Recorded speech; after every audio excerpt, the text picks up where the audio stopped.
Maharashtra unlimited मध्ये पुन्हा एकदा स्वागत। राजकीय पक्षाच्या विकासात कार्यकर्ता हा खूप महत्त्वाचा घटक आहे।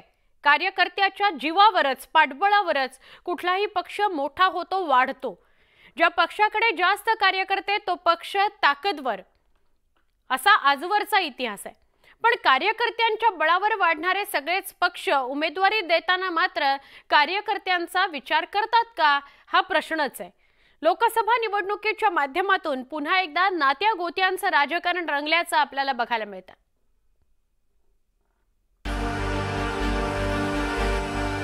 सध्या लोकसभा निवडणुकीची रणधुमाळी जोरदार सुरू आहे।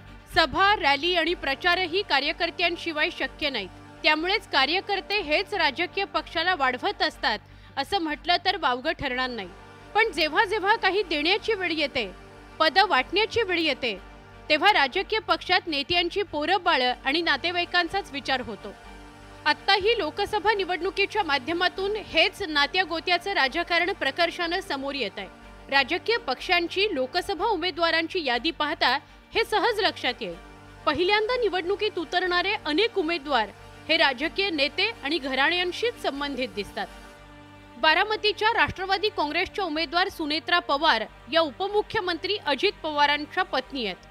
शिवसेना उद्धव बाळासाहेब ठाकरे पक्षाचे मुंबई उत्तर पश्चिमचे उमेदवार अमोल कीर्तीकर हे शिवसेना खासदार गजानन कीर्तीकरांचे पुत्र आहेत। शिवसेनेने यवतमाळ वाशिम मधून उमेदवारी दिलेल्या राजश्री पाटील या हिंगोलीचे खासदार हेमंत पाटलांच्या पत्नी आहेत। सोलापूरच्या काँग्रेस उमेदवार प्रणिती शिंदे या माजी केंद्रीय गृहमंत्री सुशीलकुमार शिंदेंच्या कन्या आहेत। राष्ट्रवादी काँग्रेसच्या धाराशिवच्या उमेदवार अर्चना पाटील या भाजपचे आमदार राणा जगजितसिंह पाटील यांच्या पत्नी आहेत। चंद्रपूरच्या काँग्रेस उमेदवार प्रतिभा धानोरकर या माजी खासदार बाळू धानोरकर यांच्या पत्नी आहेत। या सर्वच पक्षांना, भाजप असू दे, काँग्रेस असू दे, राष्ट्रवादी असू दे, शिवसेना असू दे किंवा अन्य कुठलाही पक्ष, देशभरातील बहुतेक सर्वच पक्षांनी घराणेशाहीला प्राधान्य दिलेले आहे। कारण निवडून येण्याची क्षमता ही निवडणुकीत अतिशय महत्त्वाची असते।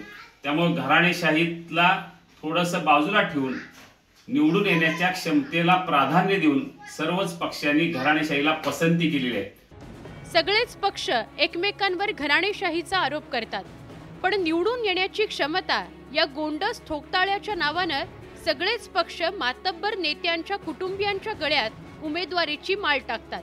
सत्तेच्या मदतीने ताकद आणि ताकदीच्या जोरावर पुन्हा सत्ता हे चक्र पिढ्यानपिढ्या विना थांबा फिरत राहतात।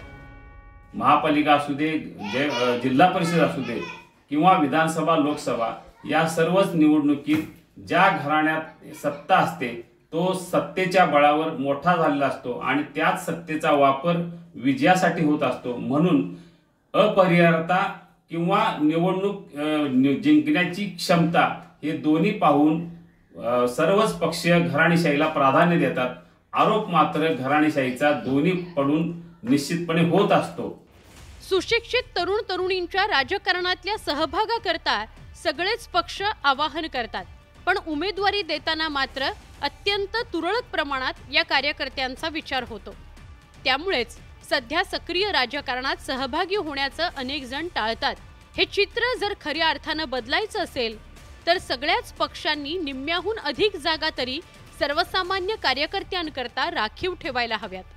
तरच देशाचं राजकारण घराणेशाहीच्या साखळदंडातून मुक्त होऊ शकेल। Bureau report, news 18 Lokmat.